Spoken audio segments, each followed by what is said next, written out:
ആദരവായ പ്രവാചകൻ നബി മുഹമ്മദ് മുസ്തഫ സല്ലല്ലാഹു അലൈഹി വസല്ലമ തങ്ങള് പള്ളിയുടെ ഇങ്ങനെ നടന്നു. പള്ളി നോക്കുമ്പോൾ ഒരു ചെറുപ്പക്കാരെങ്ങനെ പള്ളിക്ക് കത്തിരിക്കുന്നു.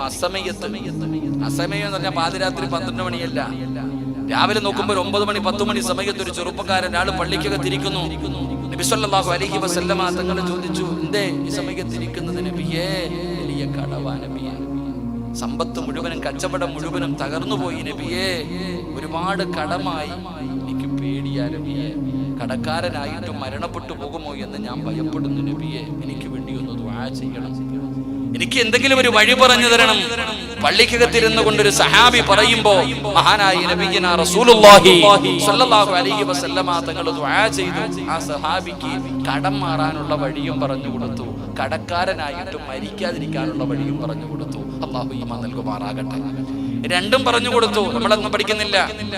ആ ചെറുപ്പക്കാരനോട് പറഞ്ഞു കൊടുത്തു, നിന്റെ കടം മാറണോ? നിന്റെ കടം മാറണോ? കടം മാറാനും നിനക്ക് അല്ലാഹു ബറക്കത്ത് നൽകാനും ഒരു നന്മ ചെയ്താൽ മതി. അല്ലാഹു ചെയ്യാൻ ഭാഗ്യം തരുമാറാകട്ടെ. പറഞ്ഞു തരട്ടെ, നിങ്ങൾ ചെയ്യുമോ? നിനക്ക് വേണമെങ്കിൽ ചെയ്താൽ മതി, എനിക്ക് ആവശ്യമൊന്നുമില്ല. നിങ്ങൾക്ക് വേണമെങ്കിൽ നീ ചെയ്യും. അല്ലാഹു ഈമാൻ നൽകുമാറാകട്ടെ. കടം മാറണോ? ഇപ്പൊ നിങ്ങൾ ചോദിക്കും, എന്റെ പൊന്നു സിറാജ് ഉസ്താദ്, എനിക്ക് 1 രൂപയുടെ കടം പോലും ഇല്ലല്ലോ. ഇടം നിന്നെ എത്തിക്കാനൊക്കെ അള്ളാഹിക്ക് നിസ്സാര മിനിറ്റ് പോരെ. ഇന്നത്തെ കോടീശ്വരനായ നിന്നെ നാളെ വൈകുന്നേരം ആക്കുമ്പോ ഒന്നുമില്ലാതാക്കാൻ അള്ളാഹിക്ക് പറ്റുമല്ലോ. ഞാനിപ്പോ ഇങ്ങോട്ട് വരുമ്പോ ഒരു ഉപ്പ എന്നോട് പറഞ്ഞു, ഉസ്താദ് എന്റെ മകൻ 4 മാസം കണ്ടായിട്ട്, എനിക്കിങ്ങനെ കേട്ടപ്പോ സത്യം പറഞ്ഞ് ഞാൻ ചിന്തിച്ചു പോയി. തലച്ചോറെടുത്തിട്ട് കാലിലും കണ്ട് വെച്ചേക്കാന്ന് ഉപ്പ പറഞ്ഞു. തന്റെ മകന്റെ തലച്ചോറെടുത്ത് കാലിലെടുത്തു, സർജറി കഴിഞ്ഞിട്ട് ബോധമില്ലാതെ കിടക്കാന്ന്. എത്രയോ മാസങ്ങളായിട്ട്. ഇന്ന് രാവിലെ സുഖമില്ലാതെ ഹോസ്പിറ്റലിൽ കൊണ്ടുപോയെന്ന്. അല്ലാഹു ആഫിയത്ത് കൊടുക്കുമാറാകട്ടെ. അല്ലാഹു ശിഫാ കൊടുത്ത് അനുഗ്രഹിക്കുമാറാകട്ടെ. എന്റെ പ്രിയപ്പെട്ടവരെ, എത്ര വലിയ കോടീശ്വരനെയും ലൈൻ ശകർത്തും ലഅസീദന്നകും വലൈൻ കഫർതും ഇന്ന അദാബി ലശദീദ്. അല്ലാഹുക്ക് തരാൻ മാത്രമല്ല അറിയണേ, അല്ലാഹുക്ക് തിരിച്ചെടുക്കാനും അറിയാം. അല്ലാഹു കാക്കുമാറാകട്ടെ.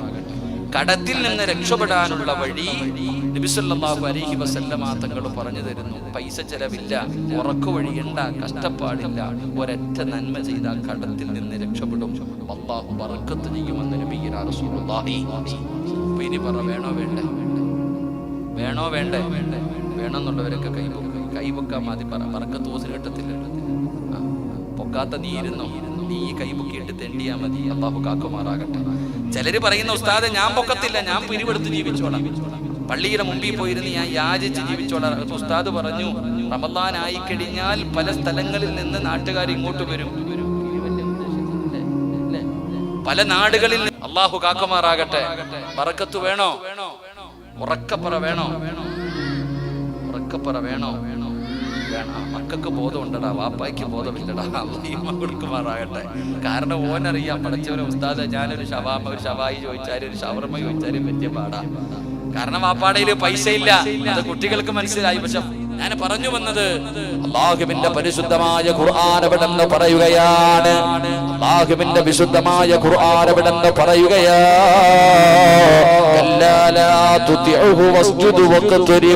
എന്റെ പ്രിയപ്പെട്ടവരെ, അല്ലാഹുവിന്റെ സാമീപ്യം കിട്ടാൻ, അല്ലാഹുവിലേക്ക് ഏറ്റവും കൂടുതൽ എടുക്കാൻ കഴിയുന്ന വഴിയാണ് സുജൂദ്. ആ സുജൂദിൽ കിടന്നിട്ട് അല്ലാഹുവിനോട് പറയണം, പടച്ചവനെ എന്റെ കടം മാറ്റണം തമ്പുരാന്, എനിക്ക് ജോലി വേണം തമ്പുരാന്, എനിക്ക് മക്കളെ വേണം തമ്പുരാന്, എന്റെ രോഗം മാറ്റണം തമ്പുരാന്, സ്വന്തമായിട്ടൊരു വീട് തരണം തമ്പുരാന്, എന്റെ സമാധാനമുള്ള ജീവിതം വേണം പടച്ചവന്, എന്റെ മക്കളെ നന്നാക്കണേ അല്ലാ. എന്റെ പ്രിയപ്പെട്ടവരെ, സുജൂദിൽ കിടന്നുകൊണ്ട് പടച്ച റബ്ബിനോട് ദുആ ചെയ്യൂ. മഹാനായ നബി മുഹമ്മദ് മുസ്തഫ സല്ലല്ലാഹു അലൈഹി വസല്ലമ തങ്ങളല്ലേ പറഞ്ഞത്, അഖറബുമായ യകൂനുൽ അബ്ദു മിൻ റബ്ബിഹി വഹുവ സാജിദാ ഫഅക്സിറു ദുആ. നിങ്ങൾ അല്ലാഹുവിന്റെ പ്രവാചകൻ അവിടെന്ന് പറയുന്നു, നിങ്ങൾ അല്ലാഹുവിനോട് നിങ്ങൾ അധികമായിട്ട് അവിടെന്ന് ദുആ ചെയ്യൂ. ആ ദുആ ചെയ്യുമ്പോ നിങ്ങളുടെ ദുആയിക്ക് ഉത്തരമുണ്ടെന്ന് പ്രവാചകൻ അവിടെന്ന് പറയുമ്പോ ഇത്രയും വലിയ അവസരം പാഴാക്കി കളയില്ലേ? ഈ അവസരം നിങ്ങൾ പാഴാക്കി കളയല്ലേ? എന്റെ പ്രിയപ്പെട്ടവരോട് പറയുകയാണ്, നെളിഞ്ഞു നടക്കണ്ട. പടച്ചവനെ ഉസ്താദേ, എനിക്കും ആരോഗ്യമുണ്ടല്ലോ, എനിക്ക് രോഗമില്ലല്ലോ, എനിക്ക് വീടുണ്ടല്ലോ, എനിക്ക് മക്കളുണ്ടല്ലോ, എനിക്ക് ജോലിയുണ്ടല്ലോ, എനിക്ക് ആരോഗ്യമുണ്ടല്ലോ, എനിക്കൊന്നിനും കുറവില്ലല്ലോ. ഈ മനുഷ്യ ഒറ്റ നിമിഷം കൊണ്ട് സർവ്വതമ തകർത്ത് തരിപ്പണമാക്കാൻ അല്ലാഹുവിന് കഴിയുമല്ലോ. ഇന്ന് ഞാൻ ഇങ്ങോട്ട് ട്രെയിനിൽ വരുമ്പോ പടച്ചവനെ കുറ്റിപ്പുറത്തിന്റെ പരിസരത്തുള്ള ഒരു മനുഷ്യനെ കാണുകയാണ്. തിരുവനന്തപുരം RCCയിൽ നിന്ന് വരികയാണ്. കയ്യിലൊക്കെ വല്ലാതെ സ്റ്റിക്കർ ഒട്ടിച്ചിരിക്കുന്നു, മുഖത്ത് വല്ലാത്ത നീരുണ്ട്, കാലിൽ വല്ലാത്ത നീരുണ്ട്. പടച്ചവനെ ആ മനുഷ്യനെ ഇങ്ങനെ പുതപ്പിച്ച് കടത്തിയിരിക്കുകയാ. കൈകാലുകൾ വിറയ്ക്കുന്നുണ്ട്, എന്തൊക്കെയോ പറയുന്നുണ്ട്. കണ്ടിട്ട സങ്കടം തോന്നി പടച്ചവര്. അപ്പോഴാണ് പടച്ചവനെ അവിടെ നിന്ന് പറയുന്നത്, ഉസ്താദ് കീമ കഴിഞ്ഞിട്ട് വരികയാണ് RCCയിൽ നിന്ന്. എന്റെ പ്രിയപ്പെട്ടവരെ, അതിന്റെ വേദന സഹിക്കാൻ കഴിയാതെ ആ മനുഷ്യൻ കിടന്നു പിടയുകയാ. പടച്ചവരെ, അവിടെ നിന്ന് പൊന്നുമകം പറഞ്ഞു, ഉസ്താദേ ചിരിച്ച് കളിച്ച് നടന്ന മനുഷ്യനാണ്. അടാ ഒരു ദിവസം പെട്ടെന്ന് ഛർദ്ദിക്കാൻ തുടങ്ങി. പടഞ്ഞു, പെങ്ങളാരും എനിക്ക് ഭക്ഷണം മേടിച്ച് തരാത്തത് കൊണ്ടാണ് ഞാൻ ഛർദ്ദിക്കുന്നത്. ഇതുപോലെ പറഞ്ഞു അവസാനം ടെസ്റ്റ് ചെയ്തപ്പോഴാണ് അവിടെ അറിയാൻ പറ്റിയത്, എന്റെ പ്രിയപ്പെട്ട ഉപ്പാ സർവ്വതമ തകർത്ത് തരിപ്പണമാക്കി നിന്റെ കുടുംബത്തിന്റെ സന്തോഷം നഷ്ടപ്പെടുത്തി കളയാറ്. പടച്ചറപ്പിന് ഒരുപാട് സമയം വേണ്ടല്ലോ. അതാ മാസങ്ങൾക്ക് മുമ്പല്ലേ ഒരു കുഞ്ഞിന്റെ ഒരു ഇഞ്ചക്ഷന് വേണ്ടി കോടികളല്ലേ പടച്ചവര്, 16 or 18 കോടി രൂപയാണ് ഒരു കുഞ്ഞിനൊരു ഇഞ്ചക്ഷന് വേണ്ടി നമ്മൾ പിരിവെടുത്തു കൊടുത്തത്. ഇതൊക്കെ കണ്ടിട്ട് പഠിക്കുന്നില്ലല്ലോ. അതാ വല്ലപ്പുഴയിൽ നീ വാങ്ങിയിട്ടിരിക്കുന്ന വസ്തുക്കളും നിന്റെ കൊട്ടാരവും, എടാ നിന്റത് മാത്രമല്ലടാ, ഈ നാട്ടിലെ എത്ര പേരുടെ വീട് വിറ്റാലാണ് 18 കോടി രൂപ കിട്ടുക? ഇതുപോലെ ഒരു രോഗമെങ്ങാടും അല്ലാഹു നിനക്കോ നിന്റെ ഭാര്യക്കോ നിന്റെ മക്കൾക്കോ നിന്റെ കൂടപ്പുറപ്പിനോ തന്നാ സർവ്വതം തകർന്ന് തരിപ്പണമാക്കിയിട്ട് പള്ളിയുടെ മുന്നിൽ പോയിരുന്ന് യാചിക്കണ്ടേ? അതുകൊണ്ട് എന്റെ പ്രിയപ്പെട്ടവരോട് പറയുകയാണ്, അല്ലാഹുവിനെ മറന്ന് നടക്കല്ലേ, അല്ലാഹുവിനെ മറന്ന് നിങ്ങൾ നടക്കല്ലേ. പടച്ചവനോട് നന്ദി രേഖപ്പെടുത്തു. അഹങ്കാരികളും ധിക്കാരികളുമാരരുത്, അഹങ്കാരികളും ധിക്കാരികളുമാരരുത്. പടച്ചവനെ ഇന്ന് വാതിൽ വന്നിട്ട് ഒരുപാട് ഉപ്പമാരെ കണ്ടു, ചെറുപ്പക്കാരെ കണ്ടു, ചെറിയ കുട്ടികളെ വരെ കണ്ടു. ഒരാള് ഉസ്താദിന് സുഖമാണോ എന്ന് ചോദിച്ചില്ല, ഉസ്താദിന്റെ ഭാര്യ മക്കള് സുഖമായിരിക്കുന്നോ എന്ന് ചോദിച്ചില്ല. കണ്ടവര് മുഴുവനും പറഞ്ഞത്, ഉസ്താദേ കടമാണ്, രോഗമാണ്, ദുഃഖമാണ്, വേദനയാണ്, മക്കളെ നന്നാകണം. എല്ലാവരും ദുആ കൊണ്ടാ വസിയ്യത്ത് ചെയ്തത്. ഒരാള് പോലെ സുഖമാണെന്ന് എന്നോട് ചോദിച്ചില്ല. ഞാൻ പരാതി പറഞ്ഞതല്ല, ഞാൻ ഒരിക്കലും പരാതി പറഞ്ഞതല്ല. പടച്ചവനെ, ഇതുപോലെ നൂറുകണക്കിന് പ്രയാസവുമായി നടക്കുന്നവരാണ്. അതുകൊണ്ട് എന്റെ പ്രിയപ്പെട്ടവരോട് പറയുന്നു, പരിഹാരം വേണോ, പരിഹാരം വേണോ? രണ്ട് വഴികളേ ഉള്ളൂ, രണ്ട് വഴികളേ ഉള്ളൂ. ഒന്ന് സുജൂദിൽ കിടന്നിട്ട് അല്ലാഹുവിനോട് ദുആ ചെയ്യൂ. നിങ്ങൾ അല്ലാഹുവിന്റെ മുന്നിൽ സുജൂദിൽ കിടന്നിട്ട് 40 പേരോട് കടമാണ്, കടമാണ്, രോഗമാണ്, പ്രയാസമാണ്, വീടില്ല, മക്കളില്ല എന്ന് കാണുന്നവരോട് മുഴുവനും പറയുന്നതിന് പകരം ഒരൊറ്റ പ്രാവശ്യം സുജൂദിൽ കിടന്നിട്ട് പടച്ചറബിനോട് പറ, അല്ലാഹ് പടച്ചവനെ, രോഗം തരുന്നവൻ നീയാണല്ലാ, നിനക്ക് മരുന്ന് വേണ്ടല്ലോ അല്ലാ, ശിഫയാക്കണേ അല്ലാ, എന്റെ മക്കളെ നന്നാക്കണേ അല്ലാ, കടക്കാരനായി മരിക്കാൻ പേടിയല്ലോ,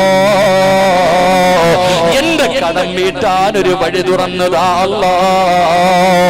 വർഷങ്ങളായി റബ്ബേ മക്കളില്ലാതെ വല്ലാതെ പ്രയാസത്തിലാണല്ലോ,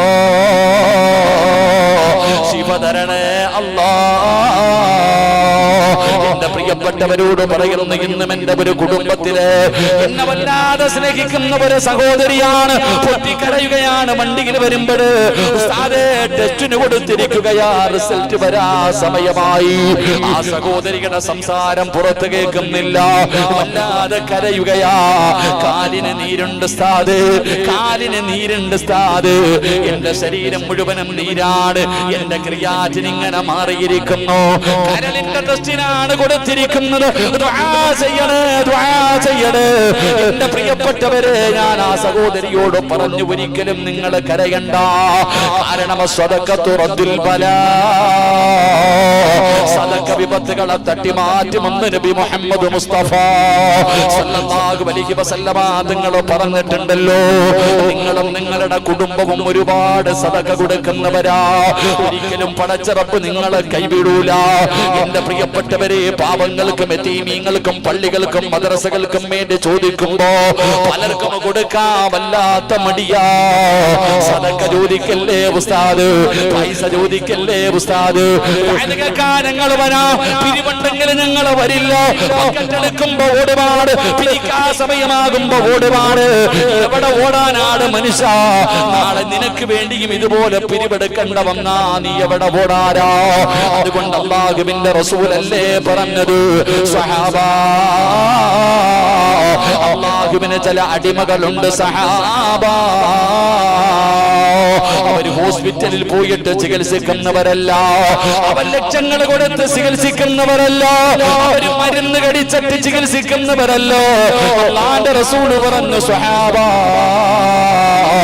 സദഖ കൊണ്ട് ചികിത്സിക്കുന്ന ചില അടിമകൾ അല്ലാഹുവിനുണ്ടെന്ന് നബി മുഹമ്മദ് മുസ്തഫ സല്ലല്ലാഹു അലൈഹി വസല്ലമ തങ്ങൾ പറയുമ്പോ ഒരുപാട് കാരുണ്യ പ്രവർത്തനങ്ങൾ നടത്തുകയാണ്. ഈ പരിപാടിയുടെ ചിലവ് കഴിഞ്ഞ് എന്ത് കിട്ടിയാലും അത് പാവപ്പെട്ടവർക്കുള്ളതാ, അത് രോഗികൾക്കുള്ളതാ, അത് ക്യാൻസർ പിടിച്ച് കിടക്കുന്നവര്, കിഡ്നി തകർന്ന് കിടക്കുന്നവര്, കിടപ്പിൽ കിടന്ന് മലമൂത്ര വിസർജനം നടത്തുന്നവര്, ഒരു നേരത്തെ അന്നമില്ലാത്ത പാവപ്പെട്ടവർക്ക് കൊടുക്കാനാണ്. അതുകൊണ്ട് സഹോദരങ്ങള്, നിന്റെ കിഡ്നിക്ക് എന്തെങ്കിലും പറ്റിയിട്ടുണ്ടോ നിനക്കറിയില്ല. പടച്ചറപ്പേ, അവസാന ഘട്ടങ്ങളിലാണ് അതറിയുന്നത്. ക്യാൻസറിന്റെ അവസ്ഥയും അതുപോലെയാണ്. പല രോഗങ്ങളും അവസാന ഘട്ടമാകുമ്പോഴാ അറിയുന്നത്. അതുകൊണ്ട് ആ രോഗത്തെ തട്ടി മാറ്റണോ? അതാ റസൂലുള്ളാഹി തങ്ങളല്ലേ പറഞ്ഞത്, സ്വദഖത്തു റദ്ദുൽ ബലാ, സദഖ വിപത്തുകളെ തട്ടി മാറ്റുമെന്ന് നബി മുഹമ്മദ് മുസ്തഫ സല്ലല്ലാഹു അലൈഹി വസല്ലമ തങ്ങൾ അവിടെ നിന്ന് പറഞ്ഞു തരുമ്പോ സംഘാടകർ ബക്കറ്റുമായിട്ട് നിങ്ങളുടെ മുന്നിലേക്ക് കടന്നു വരികയാ. കൈകെട്ടിയിരിക്കേണ്ടവർക്ക് ഇരിക്കാം, ഉറക്കം നടിക്കേണ്ടവർക്ക് നടിക്കാം, എഴുന്നേറ്റ് പോടേണ്ടവർക്കോടാ, പടച്ചവരെ കൊടുക്കേണ്ടവർക്ക് കൊടുക്കാം. മോനെ, നീ നാളെ നിന്റെ വീടും നിന്റെ പറമ്പും നിന്റെ സമ്പാദ്യവും സർവ്വതും വെച്ച് ചികിത്സിക്കുന്ന ഒരു രോഗമെങ്ങാട് അല്ലാഹു നിനക്ക് തരാൻ തീരുമാനിച്ചിട്ടുണ്ടെങ്കിൽ അതിനെ കരിച്ചു കളയാൻ ഈ സദഖയ്ക്ക് കഴിയുമല്ലോ. അപ്പൊ വരുന്നതിന് മുമ്പേ ചികിത്സിക്കുന്നത് നല്ലതല്ലേ എന്ന് വഴുകടഞ്ഞ് പിരിഞ്ഞു പോകുന്ന നീ, പടച്ചവരെ, എന്തെങ്കിലും നിനക്ക് സംഭവിച്ചിട്ട് നിന്റെ കൈകാലുകൾ നഷ്ടപ്പെട്ടു പോകുന്ന ഒരവസ്ഥ വരാൻ അല്ലാഹു തീരുമാനിച്ചിട്ടുണ്ടെങ്കിൽ അതിനെ തട്ടി മാറ്റാൻ ഒരു സദഖയെ കൊണ്ട് കഴിയുമല്ലോ.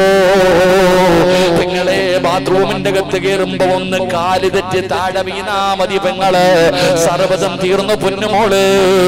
അങ്ങനെ ഒരവസ്ഥയിൽ നിന്ന് പടച്ചറപ്പ് നിന്നെ രക്ഷപ്പെടുത്താൻ സദഖയ്ക്ക് കഴിയുമല്ലോ. അതുകൊണ്ട് സംഘാടകർ കടന്നു വരികയാ. ഉറക്കം നടിക്കല്ലേ, അഭിനയിക്കല്ലേ വാപ്പാ, അഭിനയിക്കല്ലേ പെങ്ങള്. അല്ലാഹുവിന്റെ പ്രവാചകൻ അവിടെ നിന്ന് ബറക്കത്തിന് വേണ്ടി ദുആ ചെയ്യാൻ പറഞ്ഞ മാസമാ. അല്ലാഹുമ്മ ബാരിക് ലനാ ഫീ റജബിൻ വ ശഅബാൻ, ബറക്കത്തിന് വേണ്ടി ദുആ ചെയ്യാൻ പറഞ്ഞ മാസമല്ലേ. റഹ്മത്തിന്റെ മാലാകമാരി മജ്ലിസ് വളഞ്ഞു വളർന്നു നിൽക്കുകയാണ്. ഓരോ മനുഷ്യന്റെ തലയുടെ മുകളിൽ അല്ലാഹുവിന്റെ മലക്കുകളുണ്ട്. ജനിച്ച കാലം മുതൽ മരിക്കുന്ന കാലം വരെ പാപം ചെയ്യാത്ത, പാപം പറയാത്ത, പാപം കാണാത്ത, അല്ലാഹു കൊടുത്ത ആയുസ് മുഴുവനും അല്ലാഹുവിനെ ശുക്ർ ചെയ്യുന്ന അല്ലാഹുവിന്റെ മലക്കുകൾ നിങ്ങളുടെ ഓരോരുത്തരുടെയും തലയുടെ മുകളിൽ നിൽക്കുകയാ. ഇത് പാവപ്പെട്ടവർക്ക് വേണ്ടിയാണ്, രോഗികൾക്ക് വേണ്ടിയാണ്, യതീമീങ്ങൾക്ക് വേണ്ടിയാണ്. ഇവർ നിങ്ങളുടെ മുന്നിലേക്ക് കടന്നു വരുമ്പോ പോക്കറ്റിന്റെ അകത്ത് അടുക്കി വെച്ചിരിക്കുന്ന പൈസയിൽ നിന്നൊരൽപ്പമങ്ങാടം നീ എടുത്തതിനകത്തേക്ക് ഇട്ടുകൊടുത്താൽ അല്ലാഹുവിന്റെ മലക്ക് നിന്റെ തലയുടെ മുകളിൽ നിന്നിട്ട് റബ്ബിനോട് ദുആ ചെയ്യുന്നു, നീ കൊടുത്തതിൽ നിന്നൊരൽപ്പം കൊടുത്തവനാ അല്ലാ, ബറക്കത്ത് ചെയ്യണേ അല്ലാ. അല്ലാഹു തന്നത് പോക്കറ്റിന്റെ അകത്ത് വെച്ചിട്ട് നീ അതാ മിണ്ടാതെ ഇരുന്നാൽ, നീ കൊടുക്കാതെ ഇരുന്ന അല്ലാഹുവിന്റെ മലക്കുകൾ എപ്പോഴും ദുആ ചെയ്യും, അല്ലാ ഇവനെ പിടിച്ചു വെച്ചതുപോലെ നീയും പിടിച്ചു വെക്കണേ അല്ലാ. കച്ചവടത്തിന്റെ ലാഭം കുറയും ബാപ്പാ, ഗൾഫിൽ നിന്ന് വരുന്ന വരവ് കുറയും ബാപ്പാ, പിന്നെ നിന്റെ ജീവിതത്തിൽ വല്ലാത്ത പ്രയാസമാ. അതുകൊണ്ട് മനസ്സറിഞ്ഞുകൊണ്ടൊരു സദഖ കൊടുക്കൂ. അല്ലാഹുവേ, അല്ലാഹുവേ, ആരെല്ലാം മനസ്സറിഞ്ഞുകൊണ്ടൊരു സദഖ കൊടുക്കുന്നു അവരെ നീ കൈവിടല്ലേ അല്ലാ, അറുത്തു മുറിക്കല്ലേ അല്ലാ, കണ്ണുനീര് കുടിപ്പിക്കല്ലേ അല്ലാ, അവരുടെ കുടുംബത്തിന്റെ സന്തോഷം നഷ്ടപ്പെടുത്തല്ലേ അല്ലാ. സമ്പാദിച്ചത് മുഴുവനും വിറ്റ് ചികിത്സിച്ചാലും മാറാത്ത ഒരു രോഗവും കൊടുക്കല്ലേ അല്ലാ. ഏതെങ്കിലും മാരകമായ ക്യാൻസർ പോലെ, ട്യൂമർ പോലെ, ഏതെങ്കിലും പുറത്ത് പറയാൻ പഠിക്കുന്ന മാരകമായ രോഗത്തിന്റെ അണുക്കൾ അവരുടെ ശരീരത്തിലുണ്ടെങ്കിൽ ഈ കൊടുക്കുന്ന സദഖയുടെ ബറക്കത്ത് കൊണ്ട് കരിച്ചു കളയണേ അല്ലാ, രക്ഷപ്പെടുത്തണേ അല്ലാ. പ്രിയപ്പെട്ട സഹോദരങ്ങളെ, അല്ലാഹുവിന്റെ പ്രവാചകൻ സല്ലല്ലാഹു അലൈഹി വസല്ലമ തങ്ങൾ പറയുന്ന മൂന്നാമത്തെ പ്രതിഫലം എന്തെന്നറിയുമോ? സുജൂദ് ചെയ്യുന്ന ഒരു മനുഷ്യന് കിട്ടുന്ന മൂന്നാമത്തെ പ്രതിഫലം എന്താ? മഹാനായ നബി മുഹമ്മദ് മുസ്തഫ സല്ലല്ലാഹു അലൈഹി വസല്ലമ തങ്ങൾ പറയുകയാണ്, ജീവിതത്തിൽ പാപം ചെയ്യാത്ത ആരുമില്ലല്ലോ. കള്ളു കുടിച്ചവരുണ്ട്, വ്യഭിചരിച്ചവരുണ്ട്, പലിശ തിന്നവരുണ്ട്, അഹങ്കരിച്ചവരുണ്ട്, നിസ്കരിക്കാത്തവരുണ്ട്, ഭാര്യയെ വഞ്ചിച്ചവരുണ്ട്, ഭർത്താവിനെ വഞ്ചിച്ചവരുണ്ട്, മാതാപിതാക്കളെ വേദനിപ്പിച്ചവരുണ്ട്, അവരെ കളിപ്പിച്ചവരുണ്ട്, പറ്റിച്ചവരുണ്ട്, വഞ്ചിച്ചവരുണ്ട്. പാപം ചെയ്യാത്ത ആരുമില്ലല്ലോ. ഈ കാണുന്ന ഓളമൊന്നുമല്ലല്ലോ സിറാജ്. ആരാണെന്ന് എനിക്കും അല്ലാഹുവിനുമല്ലേ അറിയൂ. എടാ, നിന്റെ യഥാർത്ഥ സ്വഭാവം എന്താണെന്ന് നിനക്കും അല്ലാഹുവിനുമല്ലേ അറിയൂ. നീ മലക്കല്ലല്ലോ, മനുഷ്യനാണല്ലോ. കുല്ലു ബനി ആദമ ഖതാഉൻ വ ഖൈറുൽ ഖതാഈന അത്തവ്വാബൂ. അല്ലാഹുവിന്റെ പ്രവാചകൻ അവിടെന്ന് പറഞ്ഞു, ആദമ സന്തതികൾ മുഴുവനും പാപം ചെയ്യുന്നവരാ, ആദമിന്റെ മക്കൾ മുഴുവനും പാപം ചെയ്യുന്നവരാണ്. എത്ര വലിയ മഹാനാണെന്ന് പറയുന്നവനും ജീവിതത്തിൽ തെറ്റ് ചെയ്തവനാണ്. അതുകൊണ്ട് റസൂലുള്ളാഹി പറഞ്ഞു, നിന്റെ പാപങ്ങളെ കഴുകണ്ട്. പാപം ചെയ്യുന്നവരിൽ ഏറ്റവും നല്ല മനുഷ്യനാരെന്നറിയുമോ? ആ പാപങ്ങളെ പടച്ചറപ്പിന്റെ മുന്നിൽ ഏറ്റു പറയുന്നവരാ. ജീവിതത്തിൽ ഒരുപാട് തെറ്റുകൾ ചെയ്തവരാണ്. ഈ പാപം എവിടെ കൊണ്ട് കഴുകാനാണ്? ഈ പാപം എവിടെ കൊണ്ട് കഴുകാനാണ്? പടച്ചവരെ, മക്കത്ത് പോയിട്ട് ഹജറുൽ അസ്വദ് മുത്തണമെന്ന് കൊതിയുള്ളവരുണ്ടല്ലോ. അല്ലാഹുവിന്റെ പ്രവാചകൻ അവിടെന്ന് പറഞ്ഞല്ലോ, അല്ലാഹുവിന്റെ റസൂൽ അവിടെന്ന് പറഞ്ഞല്ലോ, ഏതെങ്കിലും ഒരു മനുഷ്യന് ഹജറുൽ അസ്വദ് ചെന്നിട്ട് ചുംബിച്ചാൽ അവന്റെ പാപങ്ങൾ മുഴുവനും പുറത്തു കൊടുക്കുമെന്നാ. പക്ഷേ ഇപ്പം പോകാൻ പറ്റാത്ത സാഹചര്യമാണല്ലോ. പൈസ ഇല്ലാത്തവരുണ്ടല്ലോ. എന്റെ പ്രിയപ്പെട്ടവരെ, പാപം പൊറുക്കാനുള്ള ഒരു വഴി ഞാൻ പറഞ്ഞു തരട്ടെ. പൈസ ചെലവ്